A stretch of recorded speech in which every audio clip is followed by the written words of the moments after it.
Hello student, मेरा नाम है अरुण चंद्राकर और आप लोगों का स्वागत है अरुण सर्विस में। चलिए आज अपन सेट थ्योरी का मिसलेनियस एक्सरसाइज का कुछ सवाल करते हैं।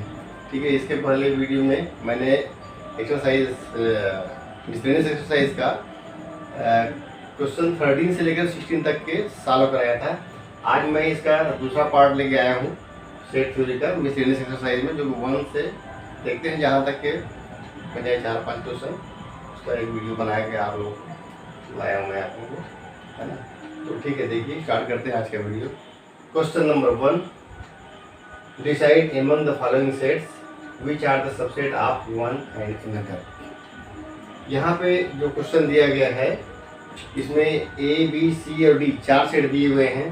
पहले सेट में लिखा है x is belonging to R. x ऐसा है कि x क्या है, रियल नंबर है and x satisfy x square minus 8x plus 12 बराबर इक्वल टू 0। मतलब एक ए सेट में क्या क्या एलिमेंट है वो यहाँ से आपको मिलेगा, इस इक्वेशन से मिलेगा x square minus 8x plus 12 equal to 0 से। सेकंड है बी सेट में 2 4 6 एलिमेंट है, सी में एलिमेंट है 2 4 6 8 और डी में है 6। यहाँ कहा गया है कि डिसाइड, इनमें से इन चारों सेट को देख करके आपको डिसाइड करना है कि इसमें से कौन एक दूसरे के सबसेट है। क्या ए बी का सबसेट है या बी का बी सी का या सी डी का या डी सी का, कौन किसका सबसेट है, हमें इस क्वेश्चन को सॉल्व करके पता करना है। तो अपन पहले देखते हैं ए सेट जो दिया गया है वहाँ से हम स्टार्ट करते हैं। ए में क्या दिया है, x is belonging to real number and x satisfy the equation x square minus क्या है, x square minus 8x plus 12 equal to 0। इसको सॉल्व करेंगे तो क्या होगा, x square minus 6x minus 2x, ये 8x का फैक्टराइजेशन किया हमने, तो x square minus 6x minus 2x plus 12 equal to 0 तो किया जा सकता है। तो यहाँ पे अपन पेयर बना लेंगे, पेयरिंग करेंगे तो यहाँ पे x कॉमन निकलेगा तो क्या हो जाएगा, x माइनस 6, फिर माइनस 6 निकालेंगे तो x माइनस 6 आ जाएगा, माइनस 2 निकालेंगे, minus 2x 2 6 12 is equal to 0 हो गया। तो ये हो गया x minus 2 and x minus 6 equal to 0 हो गया। तो x का वैल्यू क्या निकले 2 और x इक्वल टू हो गया 6। मान लो इसको ए सेट का है, दिए गए इक्वेशन का सॉल्यूशन है, तो एक ए इक्वल टू क्या होगा, ए सेट में क्या क्या होंगे एलिमेंट 2 और 6 मिलेंगे। बी सेट में दिया है 2 4 6, सी में दिया है 2 4 6 8, डी इक्वल टू 6। अब देखते हैं कौन किसका सबसेट है।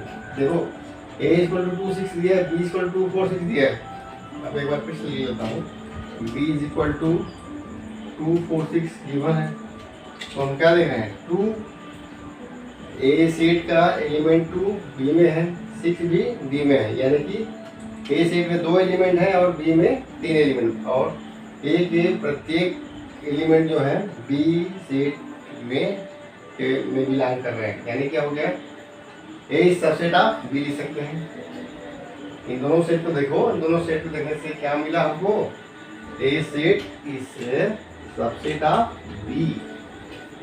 इसमें देखो बी में कितना दिया है 2 4 6, सी में दिया है 2 4 6 8।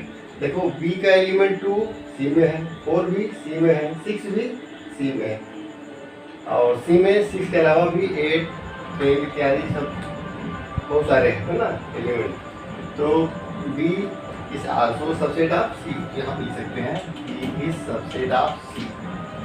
अब देखो डी में क्या है, एलिमेंट 6 है, डी में एलिमेंट 6 है, ए में 2 6 है, तो डी ए का सबसेट मिला। डी से सबसेट ऑफ ए, क्योंकि डी का एलिमेंट 6 जो है ए में शामिल है, इसलिए D is the subset of A.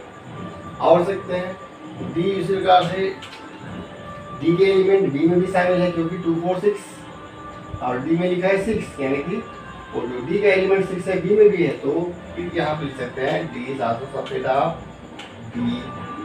और डी और किसका सबसेट हो सकता है, देखो सी का भी होगा, क्योंकि 6 यहाँ सी में भी है, तो डी सबसेट ऑफ सी भी लिखेंगे।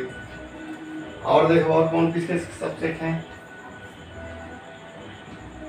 B is also subset of C लिख दिया ना। तो इस प्रकार से ये निकालना है, डिसाइड, हमको डिसाइड करना है among the following sets which are the subset of one and another, कौन किसका किसका सबसेट है। तो ये सब मिल गया, क्या क्या सबसेट मिला है, A is subset of B, B is subset of C, D is subset of A, D is subset of B, D is subset of C.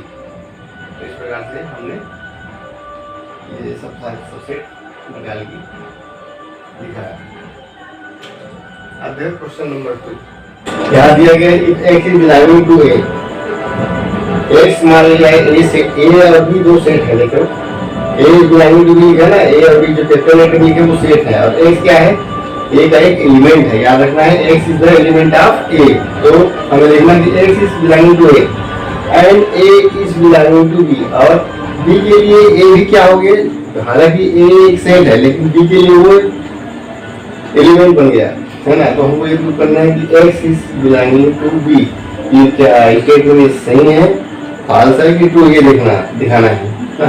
तो शुरुआत करते हैं, x is belonging to a, x is belonging to, पहले ये मान लेते हैं कि late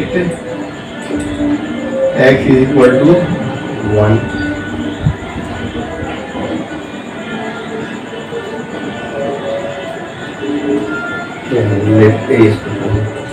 late a equal to 1 मानते हैं ना, ठीक है, x नहीं है, x यानी कि x इज बिलोंगिंग मतलब 1 a का एक एलिमेंट है ना। तो ये वाला मान लीजिए 1 हो गया, तो a में एक सेट है जिसका एक एलिमेंट 1 है, और b इक्वल टू लिख सकते हैं अपन 1 एंड 2, लेकिन यहाँ पे 1 को ना ब्रैकेट में रख दूंगा, तो ये कर्ली ब्रैकेट में, क्योंकि ये सेट है, b भी एक सेट है, ए सेट जो है बी सेट का एक नंबर है, क्या एलिमेंट है, बी इक्वल टू क्या लिखा है, यहाँ पे मैं चाहूँ तो ऐसा लिख सकता हूँ ए और 2, ऐसा कर सकते हैं। तो ए बिलोंगिंग टू बी, ए जो बी में बिलोंग कर रहा है, तो इसको A2 लिखूँ, या फिर ए का वैल्यू लिखूँ, ए का वैल्यू कितना है 1 और ये हो गया 2, ऐसा। तो if x is belonging to a, देखो x जो है a में बिलोंग कर रहा है, मतलब 1 is belonging to a है ना, x का मतलब 1 है यहाँ पे, और b के इक्वल टू मान लो a2 है, तो यानी कि 1 2 हो गए। तो देन ये स्टेटमेंट दिया है, तो x is belonging to b, बताओ x is belonging to b होगा यहाँ पे,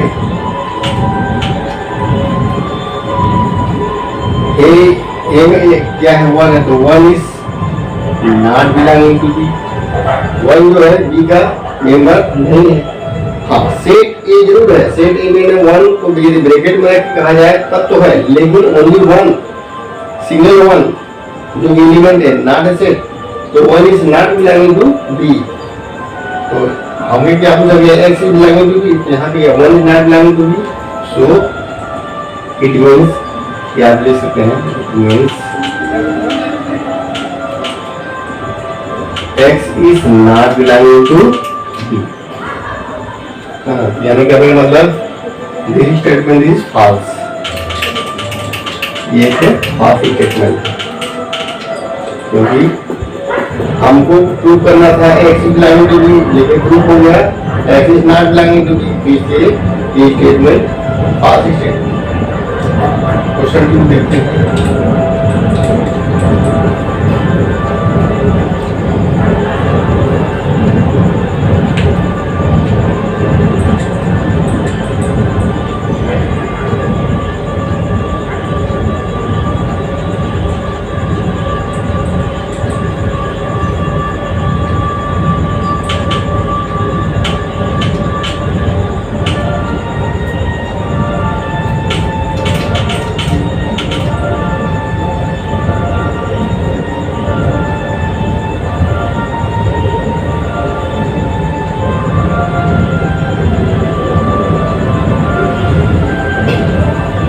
क्वेश्चन दिया है, if A is subset of B and B is belonging to C then to A is क्या स्टेटमेंट दिया है कि ए इससे बिलोंगिंग टू सी क्या है, क्या दिखाना है। तो लेट ए इक्वल टू मान लें 1, बी इक्वल टू मान लेते हैं 1 2 और सी इक्वल टू मान लेते हैं, क्योंकि बी बिलोंगिंग टू सी तो बी, और मान लीजिए यहाँ पे लिख देता हूँ 3 या 3 4 लिख देता हूँ 3 3 4। इस सबसेट ऑफ बी, इस सबसेट ऑफ बी देखो ए को हमने माना 1, बी बराबर क्या होगा 1 2, तभी तो ए बी का सबसेट होगा जब ए का मेंबर बी से कम रहेगा और ए का जो एलिमेंट है वो बी में शामिल रहेगा, है ना। तो इस प्रकार से ए को मैंने 1 माना, बी 1 2 माना, तो यहाँ से हो गया A is subset of B and B is belonging to C. कैसे बी बिलोंगिंग टू सी कैसे हुआ, देखो बी जो सेट है वो सी सेट में बिलोंग करता है, मैंने बी लिखा सी सेट में, और उसके अलावा 3 और 4 और दो एलिमेंट मैंने लिख दिया। तो अब देखो बी, तो ये क्या बन गया, सी इक्वल टू बी के एलिमेंट लिखो 1 2 हो गया और ये 4 हो गया, है ना, 1 2 और 4 हो गया। तो यहाँ पे देखो ए सबसेट ऑफ बी आया, बी इज बिलोंगिंग टू सी भी है। अब बताना कि क्या ए इज बिलोंगिंग टू सी, बताओ क्या ए सी में बिलोंग कर रहा है, A is not belonging to सी, क्योंकि ए का 1 एलिमेंट सिंगल यहाँ पे है नहीं, यहाँ पे 1 2 है और 4 है, तो A is not belonging to सी। इसका मतलब ये है कि 1 जो है अकेले सी में नहीं है, सी में तो है लेकिन सी का एक एलिमेंट ए नहीं है, तो इससे मतलब ये एक फॉल्स स्टेटमेंट है। हाँ देखिए क्वेश्चन क्या लिखा है, if A is subset of B and B is subset of C, then A is subset of C। बताओ स्टेटमेंट ट्रू है कि फॉल्स है, दिखाना है। A को मान लिया 2 3 मान लिया हमने, B इक्वल टू 1 2 3 माना और C इक्वल टू लिख दिया मान लो 1 2 3 4। तो इसमें देखो क्लियर है ये सबसेट ऑफ, यहाँ से देखने से A B C को देखने से हमें क्या दिख रहा है, A is subset of B दिख रहा है, यहाँ पे लिखते हैं A is subset of B, है ना, ये proof A is subset of B दिए है, और B सबसेट ऑफ C, देखो B 1 2 3 जो है C सेट में है 1 2 3 4, ठीक है ना, 1 2 3 C सेट में शामिल है 1 2, तो यहाँ पे B is also subset of C है। तो हमको दिखाना है कि A is subset of C। अब A और C को देखो, A में 2 3 है और C में क्या है 1 2 3 4, मतलब A भी क्या है सबसेट ऑफ C है। ये क्या होगा, ये ट्रू, क्योंकि ए बी सी हमने 3 सेट माना, ए में 2 3 माना, बी में 1 2 3 और सी का हमने मान लिया 1 2 3 4, तो ए बी का सबसेट है, बी भी सी का सबसेट है, इसका मतलब हुआ कि ए भी सी का एक सबसेट होगा।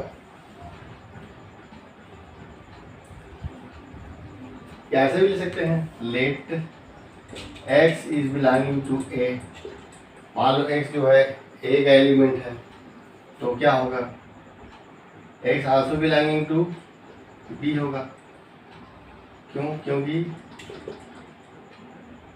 A is subset of B, और x is also belonging to C होगा, क्यों, क्योंकि B is also subset of, या फिर A is also subset of C. इस प्रकार से हम दिखा सकते हैं कि ये स्टेटमेंट जो है ट्रू है, मतलब हमने यहाँ पे नंबर की सहायता से भी प्रूव किया और साथ ही साथ एक्स मान करके भी इसको अपन प्रूव कर सकते हैं।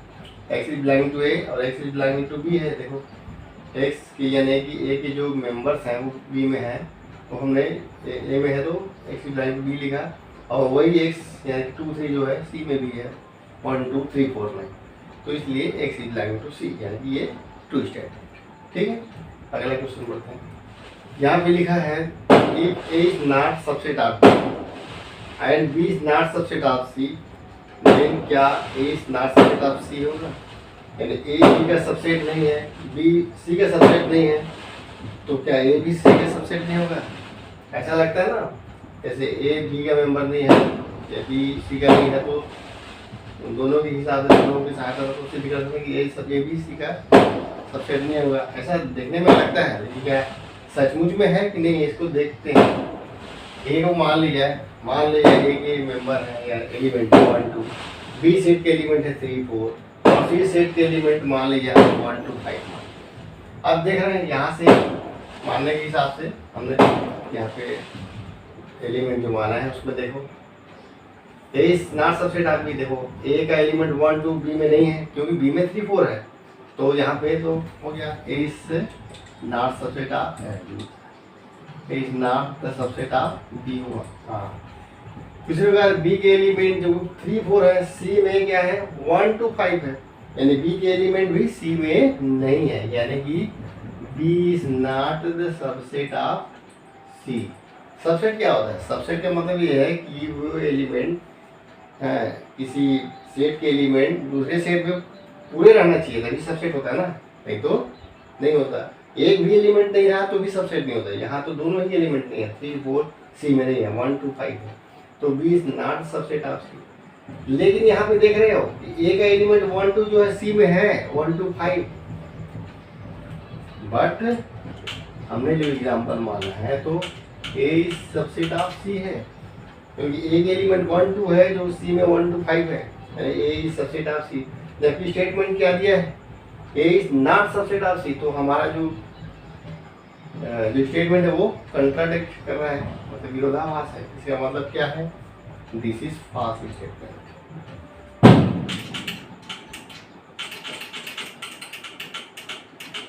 क्योंकि हमको A is not subset of C prove करना था, हमको क्या निकाल गया? हमने A is subset of C निकाल लिया, तो इसलिए ये जो दिया गया स्टेटमेंट है वो फॉल्स है।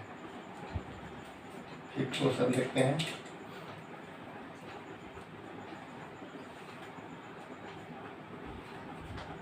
इफ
हाँ देखो, क्वेश्चन लिखा है x is belonging to a and a is not subset of b, then x is belonging to b आएगा, ऐसा लिखा है। देखते हैं। मान लीजिए a को हमने 1 2 ले लिया, a इक्वल टू ले लिया हमने 1 2, b इक्वल टू ले लिया 2 3 4 5, तो देखने से साफ पता चलता है कि is not subset of b, क्योंकि 1 2 यहाँ पे है a में, जबकि b में क्या है 2 3 4 5 है, 1 और 2 बस है, बी का ए का एलिमेंट 2 जो है बी सेट में है, लेकिन 1 नहीं है, तो यहाँ पे लिखा है ए नॉट सबसेट ऑफ बी। इन दोनों को देखने से पता चला ना, x is belonging to A, मतलब x यानी कि 1 2 मान लो एलिमेंट है ए के, तो x is belonging to A, और एंड क्या लिखा है? A is not subset of B, ये भी है, ए भी बी का सबसेट नहीं है। इन दोनों सेट को देख करके यही पता चल रहा है कि x is not subset of B. तो x is belonging to B लिखा है, क्या एक्स के मेंबर बी में है? 1 2, यहाँ पे 2 3 4 5, सिर्फ 2 बस है, 1 नहीं है। इसका मतलब क्या है, क्या निष्कर्ष निकलता है? X is not belonging to B. तो ये जरूरी नहीं है कि एक्स बिलोंगिंग टू ए है और x not subset of B तो एक्स बिलोंगिंग टू बी करेगा, ऐसा कोई जरूरी नहीं है। तो इसलिए ये भी एक फॉल्स स्टेटमेंट है, क्योंकि हमको क्या पूछा है, x is belonging to B आना चाहिए बोला, लेकिन यहाँ पे X is not belonging to B आ रहा है। कहने का मतलब ये जरूरी नहीं है। क्या भी लिख सकते हैं, it's not need to say that x is belonging to B, ऐसा भी लिखा जा सकता है। तो इस प्रकार से ये 5वां क्वेश्चन होगा। 6th क्वेश्चन देखते हैं, मिटा देता हूँ इसको। चलो क्वेश्चन देखते हैं। क्वेश्चन 6 में लिखा है if A is subset of B and x is not belonging to B then X is not belonging to A आना चाहिए। तो A is subset of B, मान लिया let X be an element of A, या X is belonging to A लिख सकते हैं। मान लो x जो है ए सेट में बिलोंग कर रहा है, और ए सेट क्या है, बी का सबसेट है, and A subset of B, so x also belong to B, है ना। x क्योंकि ए सेट में बिलोंग कर रहा है और a जो है b का सबसेट है, तो a b का सबसेट है, इसका मतलब क्या होगा कि x जो है b सेट में भी बिलोंग करेगा, क्योंकि ए के सारे एलिमेंट बी में रहेंगे, तो x is also belonging to B. लेकिन जब दिया है बट गिवन स्टेटमेंट क्या है, x is not belonging to B. अब मान ले जाए एक्स जो है बी में बिलोंग नहीं करता, सिर्फ ए में बिलोंग कर रहा है, बी में बिलोंग नहीं कर रहा है ना। तो बी में बिलोंग नहीं कर रहा है तो क्या होगा, x is not belonging to, X is not belonging to A आएगा। हाँ, क्यों ऐसा क्यों? क्योंकि देखो ए सबसेट ऑफ बी लिखा है, यानी ए के सारे एलिमेंट बी में है, लेकिन यहाँ पे लिखा है कि x is not belonging to B. इसका कहने का मतलब ये है कि ए का कोई भी एलिमेंट बी में नहीं है। तो ए का कोई भी एलिमेंट बी में नहीं है तो क्या होगा, ए बी का सबसेट नहीं होगा। ए बी का सबसेट नहीं होगा मतलब x is not belonging to A. X वो जो एलिमेंट है वो ए में भी नहीं जाएगा, है ना। देखो आप एग्जांपल की सहायता से भी समझ सकते हैं इसको, कोई भी एग्जांपल ले लो तो वो आ जाएगा। तो ये जो है तुम्हारा स्टेटमेंट 2 है। जैसे देखते हैं, मान ले जाए मैं ए इक्वल टू ले लेता हूँ 1, ठीक है, या मान लीजिए ए इक्वल टू एक्स ले लेता हूँ, और बी इक्वल टू लिख सकते हैं अपन वाई एंड जेड। अब देखो नहीं, एक्स एंड वाई लिख लेते हैं, एक्स एंड वाई लिख दिए। तो ए सबसेट ऑफ बी है, तो x is belonging to B आ रहा है। लेकिन मतलब x is not belonging to B, जब X is not belonging to B यानी कि ऐसा कोई एलिमेंट यहाँ पे तो कोई है ही नहीं है, कोई एलिमेंट नहीं है जो बी में ना हो, तो क्या होगा, वो ए में भी नहीं होगा, ए में भी वो नहीं होगा। सीधा ही रहिए इसका निकालते हैं, या इसको यहाँ पे 1 ले लो, इसको 1 2 लेके भी देख सकते हैं। देखो 1 है जो बी के बी सेट में भी है। अब बोल रहा है कि यदि x is not belonging to A, x is not belonging to B, तो x का ऐसा कोई टर्म है ही नहीं कि वो बी में ना हो। लेकिन यदि नहीं होगा, मान लो 5 होगा, तो वो क्या होता है, लेकिन 5 तो सबका मेंबर होता है, तो 5 छोड़ दो, तो x is not belonging to B, तो ए में भी वो एलिमेंट नहीं होगा। ये कथन सही है, सीधा सीधा देख के पता चल जा रहा है, तो नहीं है, ठीक है। तो इसको ट्रू स्टेटमेंट लिखिएगा। हाँ स्टूडेंट, क्वेश्चन नंबर 3 देखिए, let A B and C be the sets. मान लो ए बी सी 3 सेट दिए हैं, such that A union B equal to A union C. मान लो 3 सेट ए बी सी ऐसे हैं कि ए और बी का जो यूनियन है ए और सी के यूनियन के इक्वल है, और ए इंटरसेक्शन बी जो है ए इंटरसेक्शन सी के इक्वल है। तो हमको दिखाना है कि बी इक्वल टू सी, यानी कि बी और सी सेट आपस में इक्वल है। ठीक है, तो हमको दिखाना है कि ये दिए गए कंडीशन के आधार पे हमको प्रूव करना है, यदि बी सी 3 सेट है, कि बी और सी सेट आपस में इक्वल है। ये 2 कंडीशन दिए हैं, A union B equal to A union C और A intersection B equal to A intersection C. तो हमको ये देखना है कि बी इक्वल टू सी कैसे होता है। बी इक्वल टू हमको प्रूव करना है बी इक्वल टू सी, यानी सेट बी सेट सी के इक्वल है। ये कैसे होता है?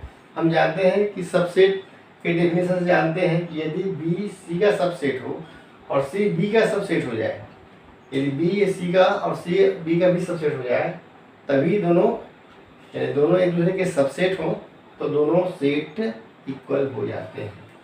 तो हमको वही प्रूव करना है ना। तो यहाँ पे लिख देंगे वी हैव टू प्रूव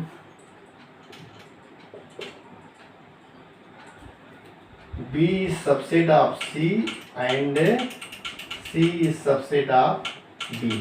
यदि हम ऐसा कर सके, यदि B को C के सबसेट, यदि B को C का सबसेट और C को B का सबसेट हम प्रूव कर सके, तभी हम B सेट को C के बराबर इक्वल कहेंगे। तो देखते हैं, तो अपन सबसे पहले B इस सबसेट ऑफ C प्रूव करके देखते हैं, उसके बाद सी को बी का सबसेट करके प्रूव कर देखते हैं। तो पहले बी और यहाँ ये सबसे पहले प्रूव करते हैं, क्या B is the subset of C. इसको प्रूव करने के लिए लिखते हैं, मैं वाले यहाँ पे 2 खंड करता हूँ। Let x is belonging to B. मान लो बी सेट का कोई एलिमेंट है एक्स, तो x is belonging to B लिख दिया। अब जब एक्स बी का एक्स बी में बिलोंग करता है तो एक्स ए यूनियन बी में भी बिलोंग करेगा,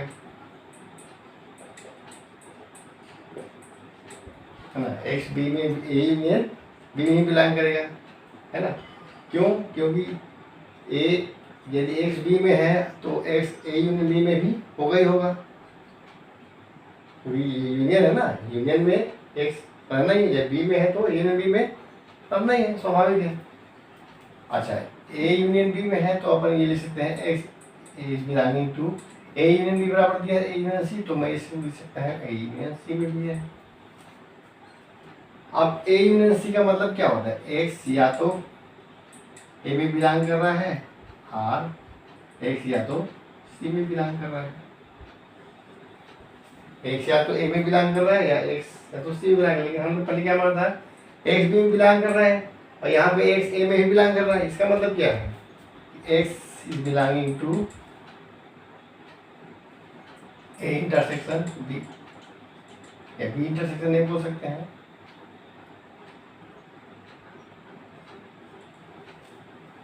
एक्स पहले बी में बिलोंग कर रहा था, अब ए में ही बिलोंग कर लिया, मतलब एक्स क्या है? ए इंटरसेक्शन बी में भी बिलोंग करेगा। ठीक है, यहाँ से तो x is belonging to A and x is belonging to B लिख सकते हैं। x is belonging to A and x is belonging to B, और x is belonging to यहाँ पे C भी दिया है ना। अब देखो x पहले B में बिलोंग कर रहा था, A में भी बिलोंग कर रहा है, अब क्या है? x is belonging to C भी दिया है।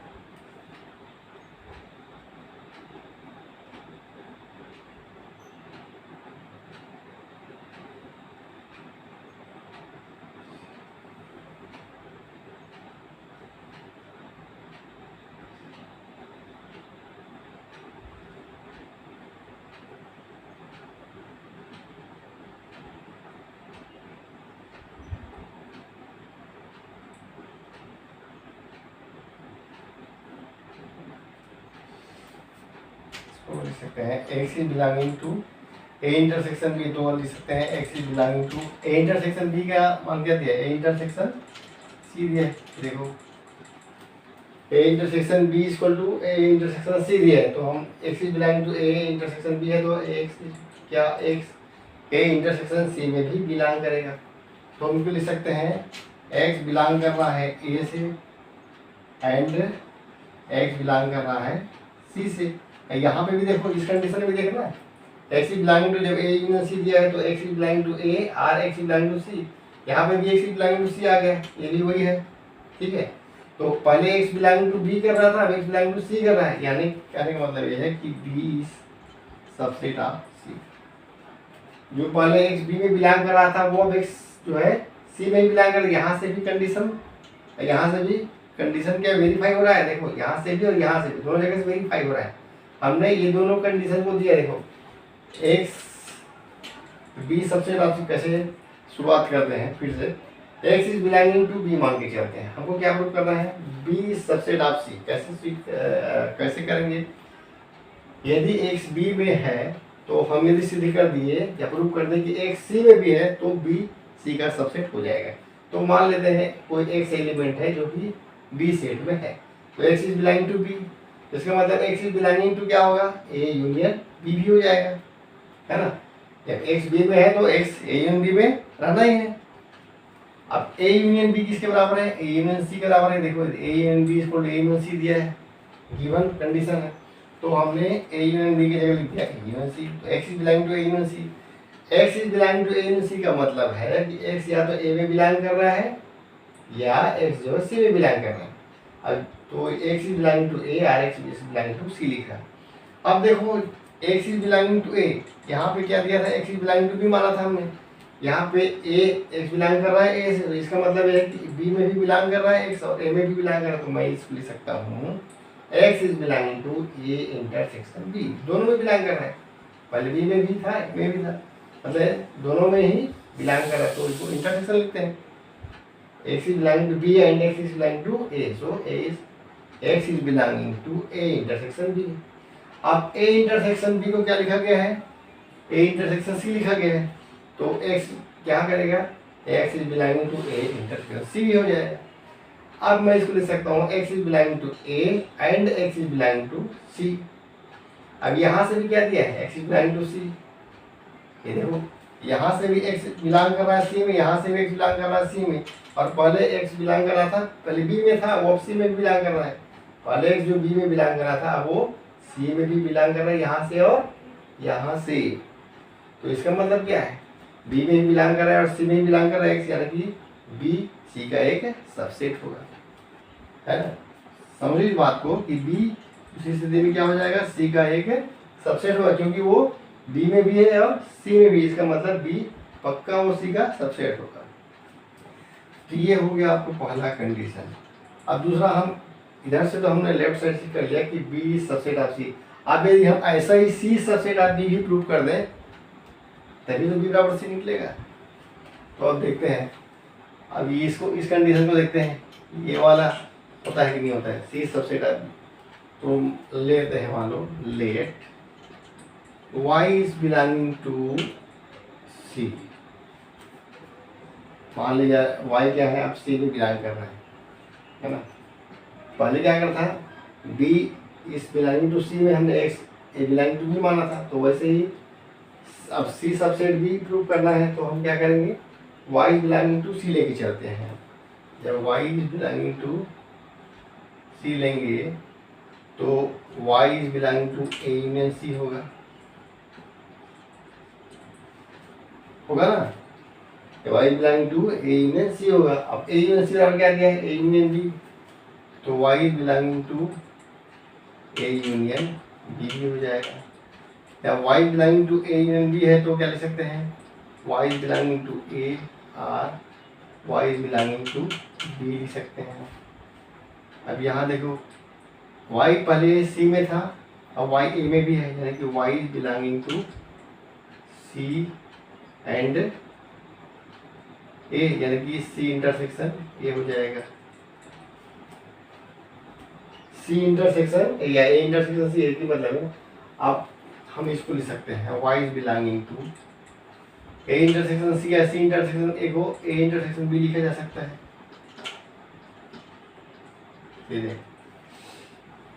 अब y is belonging to a and intersection b, इसका मतलब क्या है, y is belonging to a and y is belonging to b also. अब यहाँ भी देखो y is belonging to b है, मैंने यहाँ से भी y is belonging to b निकाल दिया है ना। ये देखो इन दोनों कंडीशन को, पहले क्या था, y is belonging to c, पहले y c में बिलोंग करता था, जो भी यहाँ से भी b में बिलोंग कर रहा है और यहाँ से भी b में ही बिलोंग कर रहा है। इसका मतलब है कि y जो है, जो c में बिलोंग करता है वो b में आ गया, इसका मतलब c अब b का सबसेट बन गया है। सो c सबसेट ऑफ b, ये है दूसरा समीकरण। अब from 1 and 2, statement from 1 and 2, from statement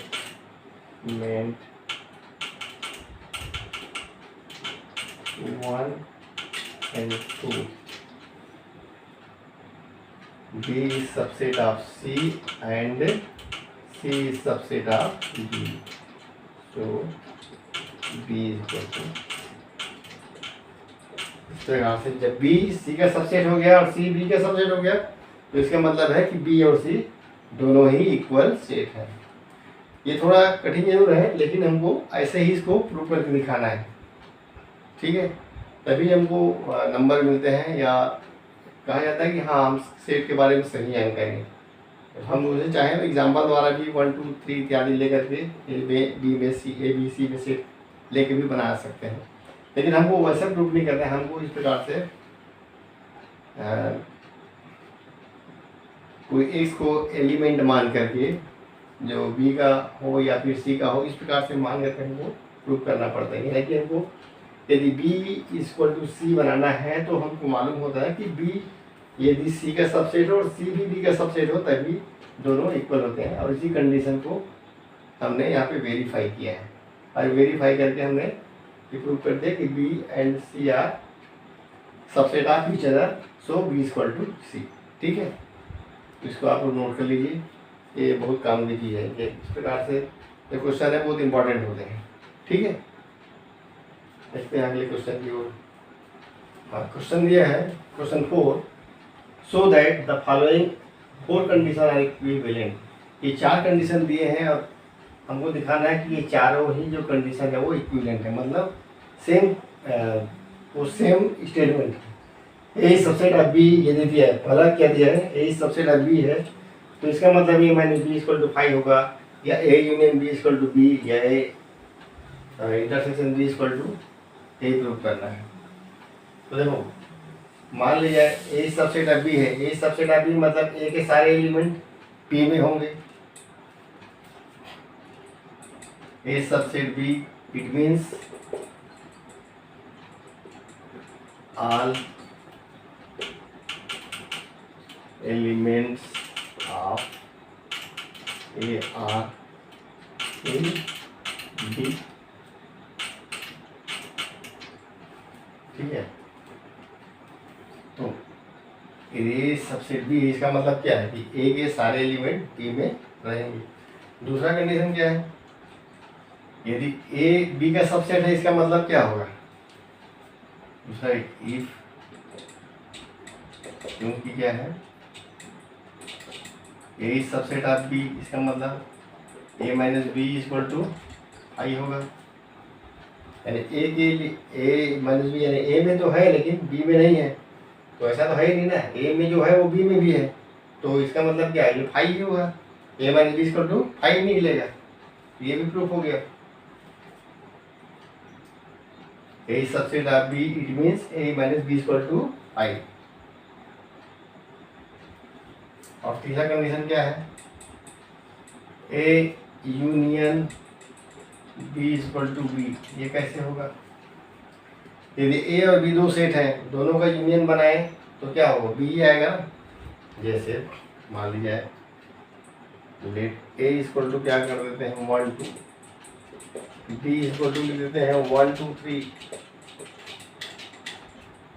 यानी यदि x is belonging to A तो ए यूनियन बी का मतलब क्या होता है, x is belonging to B also.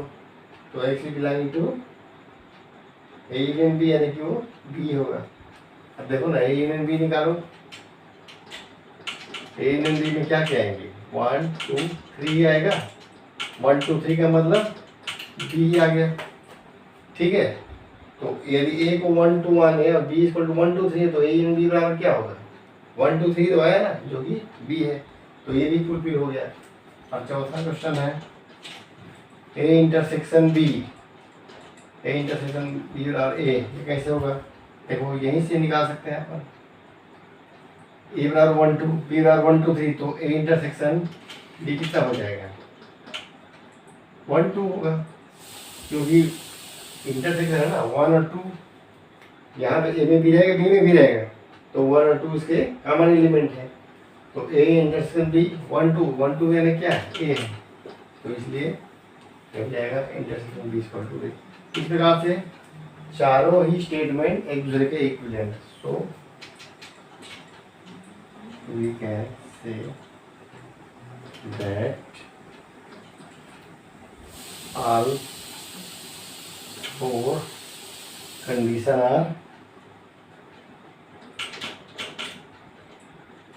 Equivalent.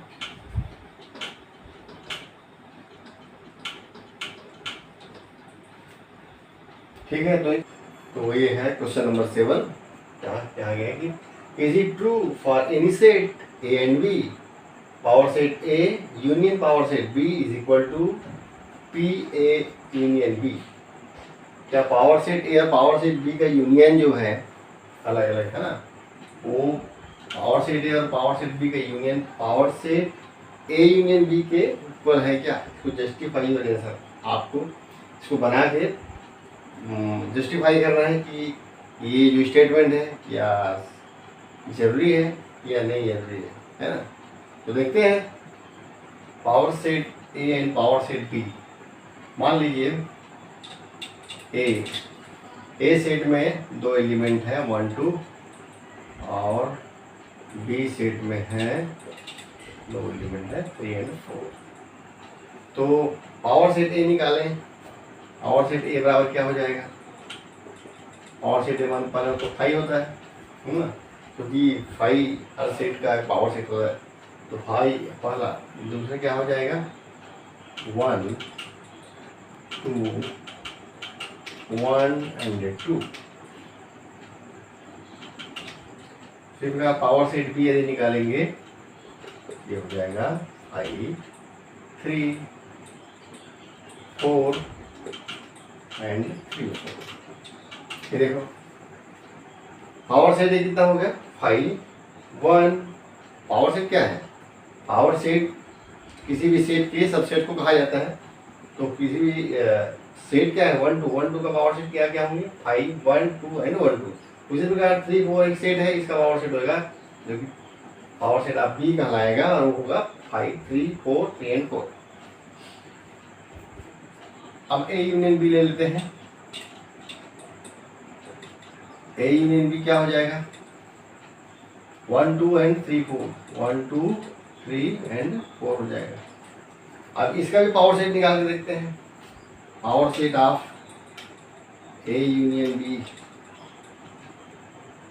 का नंबर कितना होगा, मान लीजिए N P A union B निकालेंगे, मतलब नंबर आप जितना हो जाएगा, क्योंकि ये कितना है 2 पावर एन होता है ना।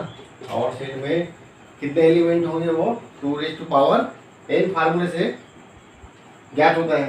तो 2 का पावर एन कितने हैं, 4 है, 1 2 3 4। तो यहाँ पे 2 पावर 4, 2 पावर 4 की वैल्यू कितना निकलेगा 16 है ना। तो ये हो जाएगा 16, यानी कहने का मतलब power set A union B में 16 एलिमेंट होंगे। तो हम सारे एलिमेंट को लिखने की जरूरत नहीं है, लेकिन जितना अधिक से अधिक हो सके लिखने की कोशिश करते हैं। तो power set of A union B is equal to लिख देंगे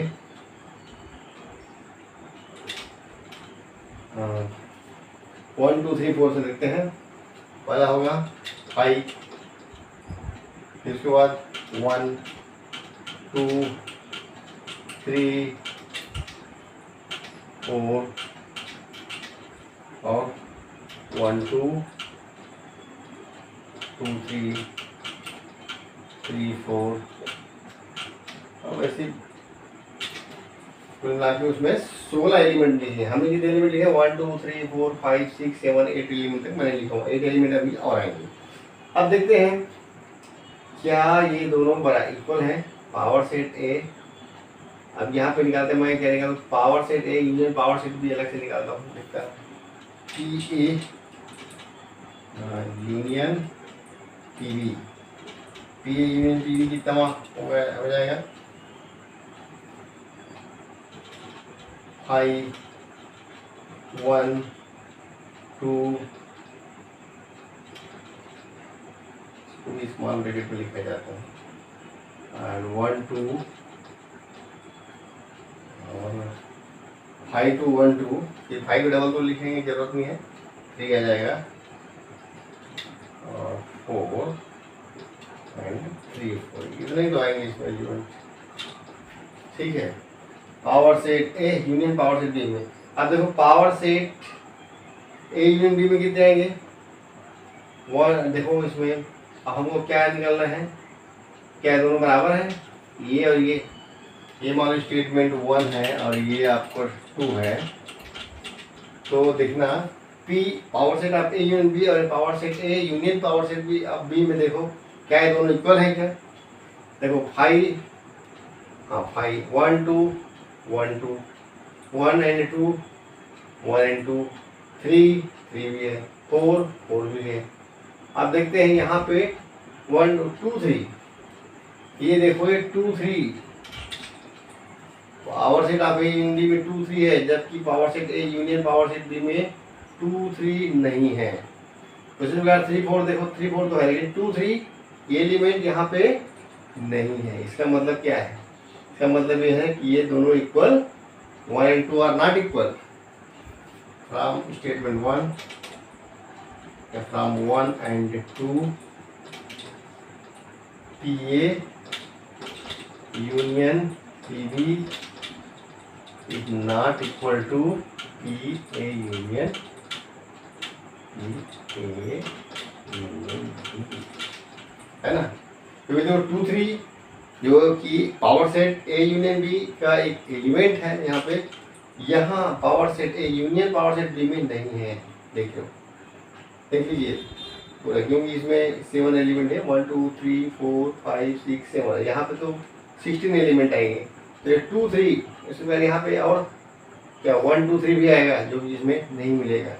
इसमें और 8 एलिमेंट अभी और हैं जो कि इसमें, यानी इस 1 में 1 के पावर सेट में 8 एलिमेंट अभी और बचे हैं।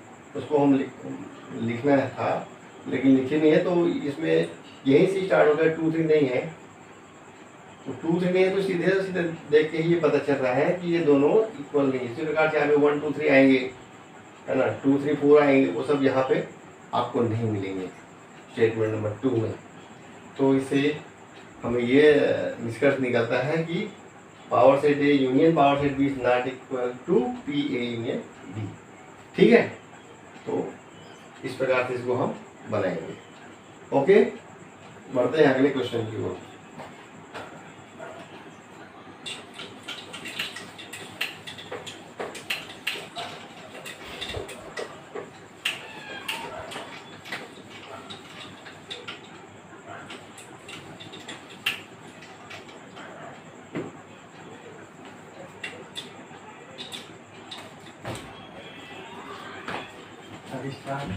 एक क्वेश्चन बन गया।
क्वेश्चन नंबर 8 देखिए, so that for any set A and B, A is equal to A intersection B union A minus B and A union B minus A is equal to A union B.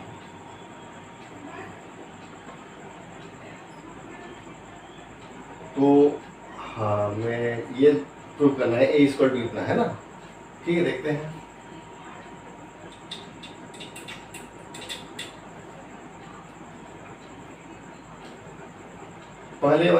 पहला इसको prove करते हैं। ये समझ जाइए 8 का पहला question है और ये है आपका 8 का दूसरा क्वेश्चन मान लेते हैं।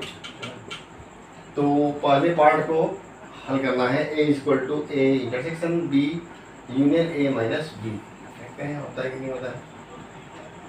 ए is equal to A intersection B union A minus B. हमको इस प्रकार के क्वेश्चन में करने के लिए हमको दो चीज़ें मालूम होनी चाहिए कि ए यदि A is equal to A intersection B union A minus B है, इसका मतलब ये है कि ये दोनों जो सेट है इक्वल सेट है। और इक्वल इक्वल सेट कब होता है, जैसे मान लो दो सेट ए और बी इक्वल है, ए इक्वल टू मान लो बी लिखा है, तो तब होता है जब ए इज सबसेट ऑफ बी और B is subset of A. यदि ऐसा कंडीशन होता है तभी दो सेट बराबर होते हैं, या दो सेट इक्वल तभी होते हैं जबकि वे दोनों ही एक दूसरे के सबसेट हों। यानी कि ए सबसेट बी या बी सबसेट ए यदि आपने प्रूव कर दिया तो समझ जाओ, यदि A is the subset of B and B is the subset of A, यदि आपने प्रूव कर दिया तो समझ जाइए ए इक्वल टू बी, यानी ए और बी सेट आपस में इक्वल हो। सिमिलरली यहाँ पे दिया है A equal to A intersection B union of A minus B, तो हमको दोनों तरफ से प्रूव करना पड़ेगा। यानी कहने का मतलब यदि हम प्रूव कर दें कि A is subset of A intersection B union A minus B, और उसी प्रकार से ये भी प्रूव कर दें राइट साइड से कि A intersection B union A minus B is the subset of A, तो निश्चित तौर पे ये दोनों आपस में इक्वल सेट कहे जाएंगे। तो हम इसी ये जो है ना ए इक्वल टू बी, यानी कि A subset of B, B subset of A, इसी की सहायता से हम इसको प्रूव करते हैं। देखते हैं,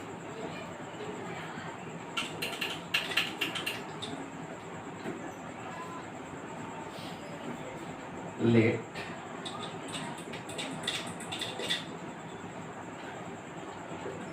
x is belonging to A, यहाँ से स्टार्ट करते हैं। मान लो x जो है ए सेट का कोई एलिमेंट है,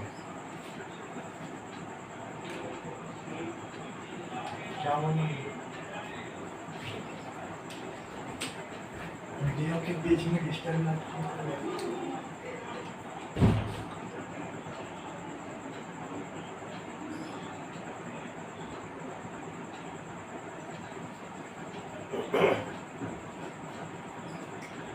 हाँ, let uh x is belonging to ए,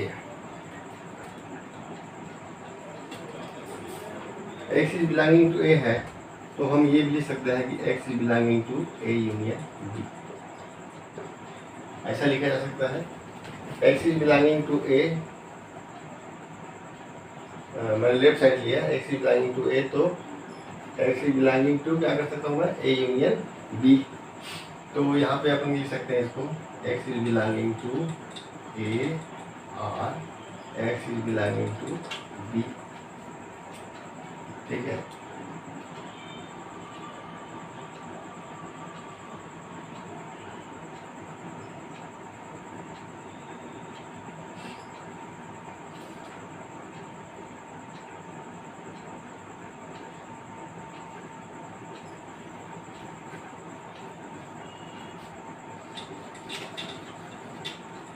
पहले राइट साइड को लिखिए, देखते हैं।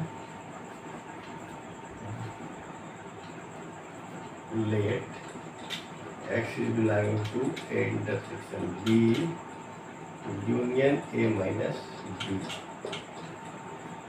ये हो जाएगा x is belonging to intersection B और x is belonging to A minus B.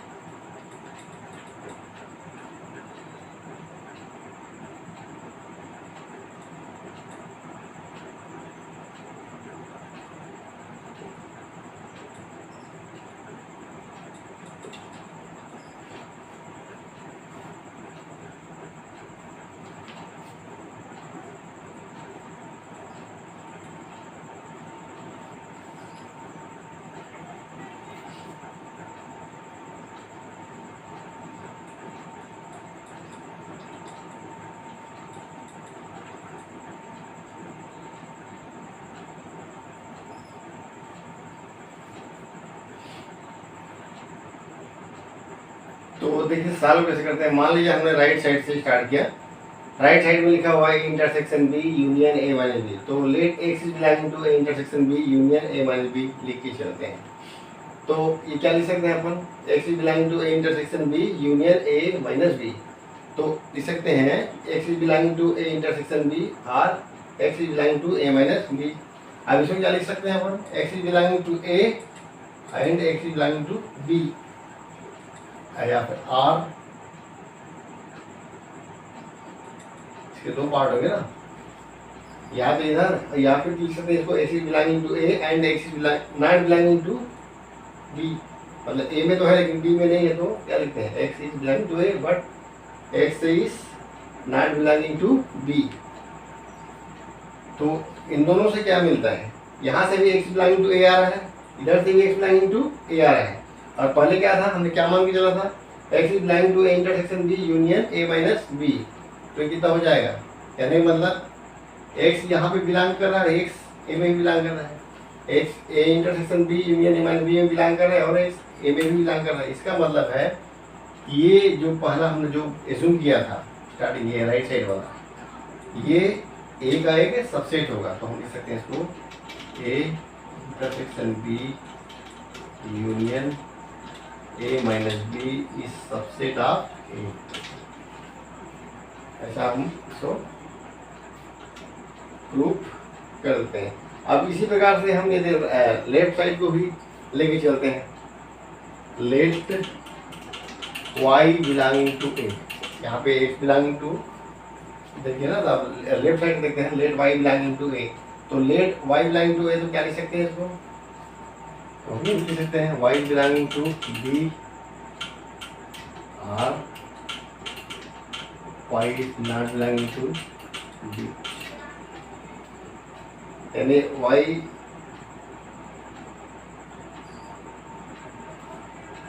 B में y में यदि बिलोंग कर रहा है तो y बी में बिलोंग कर भी सकता है या फिर नहीं भी कर सकता। तो यदि मान लो ये बिलोंग करता है तो क्या होगा, y belonging to A intersection B हो जाएगा, और y belonging to A minus B हो जाएगा। देखो y बिलोंगिंग टू, मान लो मानते हैं कि late y belonging to A, मतलब y a में बिलोंग कर रहा है, लेफ्ट साइड से देख रहे हैं ना, तो y में बिलोंग करेगा तो y b में बिलोंग कर भी सकता है और नहीं भी कर सकता है, ये मान के चलते हैं, क्योंकि a में तो बिलोंग कर रहा है तो ये b में हो सकता है या नहीं भी हो सकता है। मान लो y b में बिलोंग कर रहा है और a में भी बिलोंग कर रहा है, तो हम लिख सकते हैं इसको a में भी है और b में भी है, इसका मतलब ये है कि y बिलोंग कर रहा है a इंटरसेक्शन b में, मतलब a और b दोनों तरफ बिलोंग कर रहा है, a में भी बिलोंग कर रहा है b में, तो दोनों में तो लिखेंगे इसको y is belonging to a intersection b, और a is not belonging to b, तो पहले एक y बिलोंग कर रहा है a में लेकिन b में बिलोंग नहीं कर रहा है, इसको क्या लिख सकते हैं, y belonging to a minus b, minus का मतलब क्या होता है, नहीं, मतलब a में तो है लेकिन b में नहीं है, तो इसको लिखते हैं y is belonging to a minus b में है, मतलब कहने का मतलब a में है लेकिन b में नहीं है, तो a माइनस b में है वो। अब देखते हैं, इसको लिख सकते हैं a is belonging to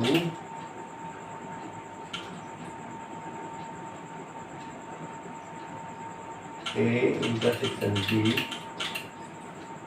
union a minus b, ठीक है ना। आर को क्या लिखा जाता है, यूनियन लिखा जाता है, आर माने यूनियन और एंड माने इंटरसेक्शन, तो मैंने यहाँ लिखा या तो बाई बी में बिलोंग कर सकता है या फिर बी में बिलोंग नहीं कर सकता, मतलब यहाँ पे आ रहा है ना, आर का मतलब क्या है, यूनियन होगा, ये हो जाएगा A is belonging to A intersection B union A minus B. अब देखो हमने पहले क्या माना था, वाई ए में बिलोंग कर रहा है, यहाँ पे ए नहीं लिखना है तो वाई बिलोंग, ए नहीं है, वाई बिलोंग कर रहा है, वाई बिलोंग टू बी और Y not belonging to B, तो वाई बिलोंग टू, यदि ए और बी में बिलोंग कर रहा है तो ए इंटरसेक्शन बी, नहीं बिलोंग कर रहा है तो uh y belonging to A minus B, तो इस प्रकार से ये हो गया y belonging to A intersection B union A minus B. तो पहले हमने क्या लिखा था, वाई बिलोंग कहाँ कर रहा है, ए में, अब यहाँ y कहाँ बिलोंग कर रहा है, A intersection B union A minus B में, तो हम यहाँ और यहाँ से क्या प्रूव कर सकते हैं, यानी कहने का मतलब क्या होगा, ए, इसलिए A is the subset of A intersection B union A minus B. ये स्टेटमेंट नंबर 2 हुआ, ये हुआ आपका फर्स्ट, है ना। तो from first and to first and second, from statement first and second, from first and second statement क्या होगा, जब एक सेट दूसरे सेट का सबसेट होता है और दूसरा भी पहले का सबसेट हो जाता है, तो दोनों इक्वल सेट ला रहे हैं, तो दोनों से क्या रिजल्ट निकलता है कि ए इंटरसेक्शन या ए इक्वल टू जो भी हो, A equal to A intersection B union A minus B. ऐसा लिख सकते हैं कि A intersection B union A minus B equal to A भी लिखा जा सकता है, या A equal to A intersection B union A minus B. ठीक है, तो इस प्रकार से हमको ये दिखा दिया कि सेट ए एंड बी, किसी भी सेट के लिए ये वाला A equal to A intersection B union A minus B जो है सत्य इस प्रकार से रहता है। ठीक है, तो ऐसे ही इसको प्रूव करना है। क्वेश्चन 8 का सेकंड पार्ट देखिए, सो लिखा है A union B minus A वाला ना, A union B minus A equal to A union B prove करना है। तो मान लीजिए let x is belonging to A union B minus A, X मान लीजिए A union B minus A में बिलोंग कर रहा है, तो उसको क्या लिख सकते हैं हम, x is belonging to A और x is belonging to B minus A, ये लिख सकते हैं। उसी को और क्या लिख सकते हैं, x is belonging to A और x is belonging to B but x is not belonging to A. अब देखो एक्स कहाँ बिलोंग कर रहा है, ए में बिलोंग कर रहा है, या फिर एक्स जो है बी में बिलोंग कर रहा है, या एक्स में बिलोंग नहीं कर रहा है। इसका मतलब क्या होगा, देखो जैसे ये मान लीजिए है, यहाँ पे मैं बनाता हूँ, ये दो सेट है ए और बी, तो इसमें क्या है, ये जो एक्स है यहाँ ए में बिलोंग कर रहा है, ए में बिलोंग कर रहा है मतलब यहाँ से यहाँ तक बिलोंग कर रहा है, या एक्स में, या फिर एक्स बी में बिलोंग कर रहा है, या फिर वो बी में, यानी कि ये बी में बिलोंग कर रहा है। But x is not belong जब बी में, और लेकिन जब एक्स में बिलोंग कर रहा है, एक्स जो ए में बिलोंग कर रहा है या फिर बी में बिलोंग कर रहा है, ठीक है, तो क्या हो गया, ए और बी दोनों में बिलोंग कर रहा है ना, एक्स ए यूनियन बी में बिलोंग कर रहा है। या फिर ये भी बोल सकते हैं कि जब एक्स में बिलोंग कर रहा है तो एक्स में ए में बिलोंग नहीं भी कर रहा है, या बी में बिलोंग कर रहा है, तो लेकिन x is not belonging to A, not belonging to A मतलब ए, यानी कि वो क्या हो रहा है, ए डेस, या बोल सकते हैं कि ये वाला हिस्सा ए में तो बिलोंग कर रहा है लेकिन ए में बिलोंग नहीं कर रहा है, यानी मतलब क्या हुआ, X is belonging to A union, ये पूरा आ गया ना, इसमें बिलोंग कर रहा है, या फिर या तो ए में बिलोंग कर रहा है, या फिर ए में बिलोंग नहीं कर रहा है, मतलब बी के बचे हुए हिस्से में बिलोंग कर रहा है वो, यानी कहने मतलब वो एक्स जो है ए बी में बिलोंग कर ही रहा है। तो हमने क्या मान किया था, पहले x is belonging to A union B minus A में, और हमने क्या दिखा दिया, x is belonging to A union B में, तो इससे क्या हुआ, ये पहला वाला जो है यानी कि ए यूनियन बी माइनस ए, मान लो इसको फर्स्ट मानूँ, इसको सेकंड मानूँ, है ना, तो from first and second A union B minus A is the subset of A union B होगा। उसी प्रकार से मैं इधर से राइट से भी दिखा सकते हैं हम लोग,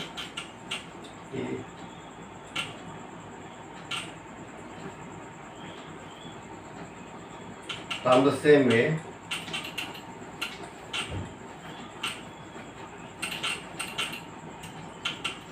we can write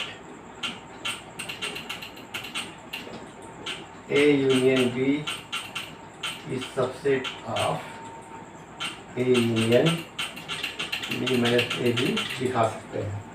यदि हमने इसको दिखा दिया ना, A union B minus A equal to is the subset of A union B, इसी प्रकार से हम ये दिखा सकते हैं कि A union B subset of A union B minus A. तो इन दोनों से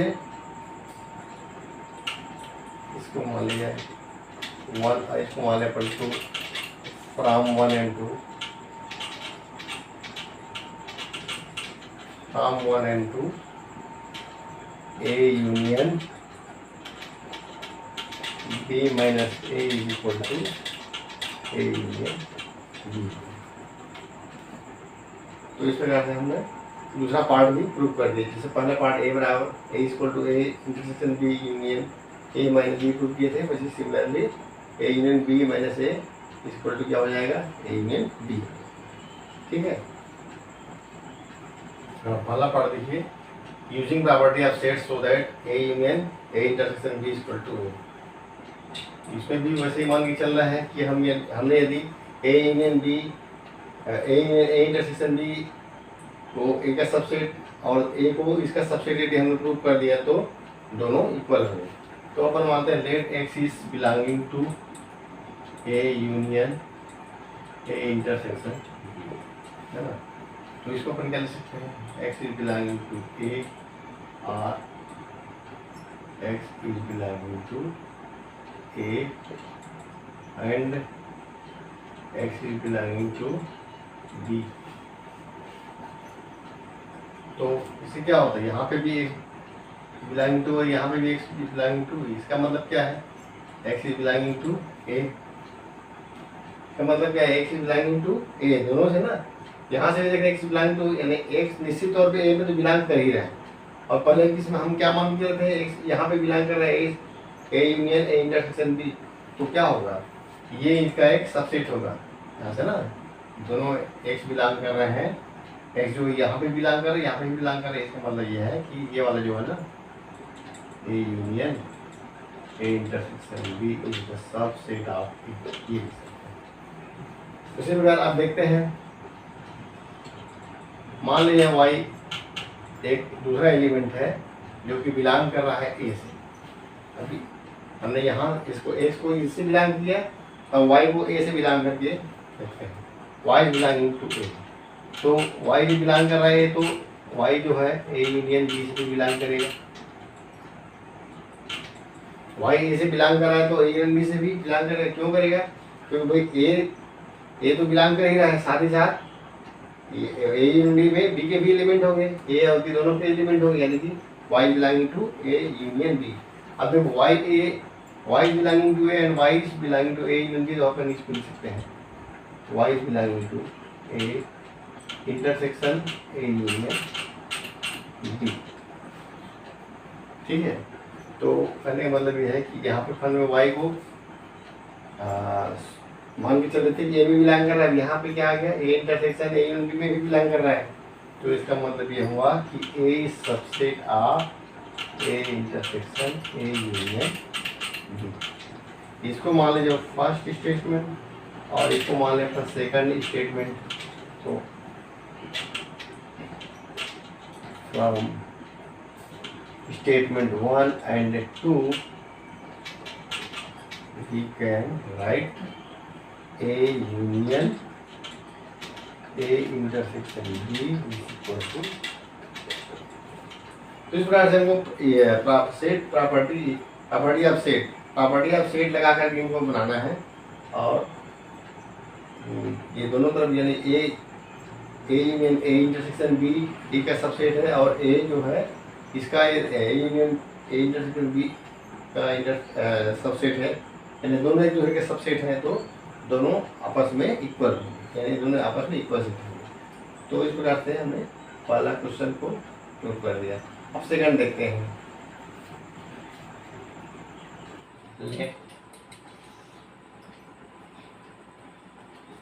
X belonging to A, X A से बिलोंग कर रहा है तो X किसी बिलोंग करेगा, A यूनियन B से बिलोंग करेगा। तो इससे क्या होगा, X belonging to A intersection A union B सी बिलोंग करेगा। तो हमें क्या मिलेगा इससे, X is belonging to A and x is belonging to A intersection A union B. इससे अपन बोल सकते हैं कि A is subset of A intersection A union B. इसका y बिलोंगिंग टू मान लीजिए A intersection A union B. देखो हमने क्या किया, A intersection A union B equal to A prove करने के लिए हमें मान के चला कि मान लीजिए एक्स कोई एलिमेंट है, लेफ्ट साइड से लेके हम चल रहे हैं, तो x is the element of A, तो x is belonging to A होगा। X is belonging to A, x is belonging to A union B लिख सकते हैं पुराने क्वेश्चन की तरह। इस प्रकार से एक्स इज बिलोंगिंग टू ए में भी है और ए यूनियन बी में भी है, इसका मतलब वो A intersection A union B में भी होगा एक्स। तो पहले एक्स यहाँ ए में है और A intersection A union B में है, तो इसका मतलब है कि ए इसका एक सबसेट होगा। A is the subset of A union B. इस प्रकार हम y को मान करते हैं, मान लो y ये हमने राइट साइड से प्रूव किया था ना, अब इसको लेफ्ट साइड से प्रूव करते हैं। मान लीजिए y एक एलिमेंट है A intersection A union B का, तो हम इसको क्या लिख सकते हैं, y is belonging to A and y is belonging to A union B। तो इसे लिख सकते हैं y is belonging to A and y is belonging to A और y is belonging to B।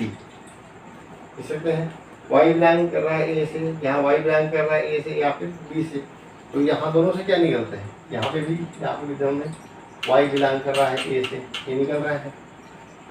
तो पहले y कहाँ से बिलोंग कर रहा था, A intersection A union B से, अब कहाँ से बिलोंग कर रहा है, ए से। तो इसका मतलब ये है कि A intersection A union B is subset of A.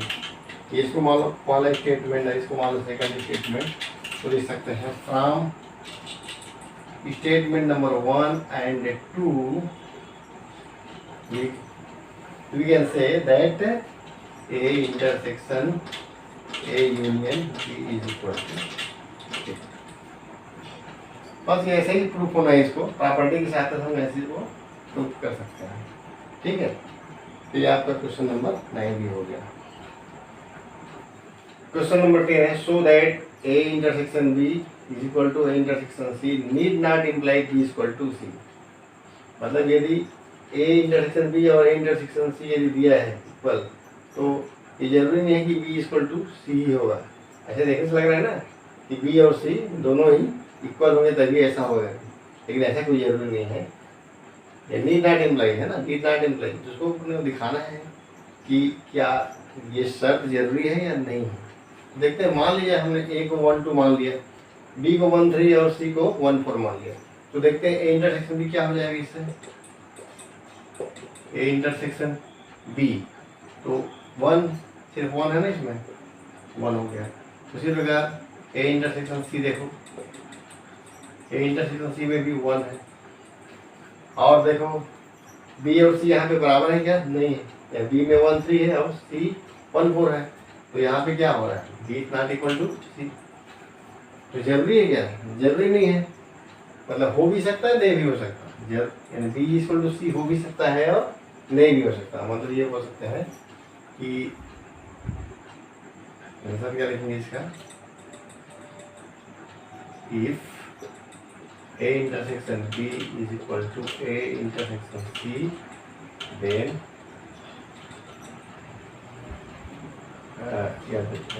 Need not imply B equal to C. ठीक, इस बार हम इसके एग्जाम्पल की सहायता से प्रूव कर सकते हैं, क्योंकि यहाँ पे सेट का आपको कहना चाहिए प्रॉपर्टी का यूज करते हुए बनाने की जरूरत नहीं, यहाँ पे लिखा है ना प्रॉपर्टी का यूज करना है, प्रॉपर्टी का यूज करना है। यदि प्रॉपर्टी नहीं दिया है तो हम इसको मतलब सेट कुछ मान करके कुछ वैल्यू दे करके उसको हम प्रूव कर सकते हैं। ठीक है, ये हो गया क्वेश्चन नंबर 10। हाँ तो स्टूडेंट हमने इसमें सेट थ्योरी में से मिसलेनियस एग्जाम्पल मिसलेनियस एक्सरसाइज के 4-5 क्वेश्चन आपको करा दिए। आशा है आप लोगों को ये वीडियो पसंद आया होगा। यदि वीडियो हमारा पसंद आए तो लाइक और सब्सक्राइब जरूर कीजिए, ताकि हम और अगले वीडियो आपको अच्छे से अच्छे दे सकें। ठीक है, तो अब अगला सेट अपन फंक्शन स्टार्ट करेंगे कल से, यानी आने वाले वीडियो में हम ये सेट के बाद फिर फंक्शन वाले चैप्टर से वीडियो स्टार्ट करें। ओके, थैंक यू पढ़ाई करने के लिए।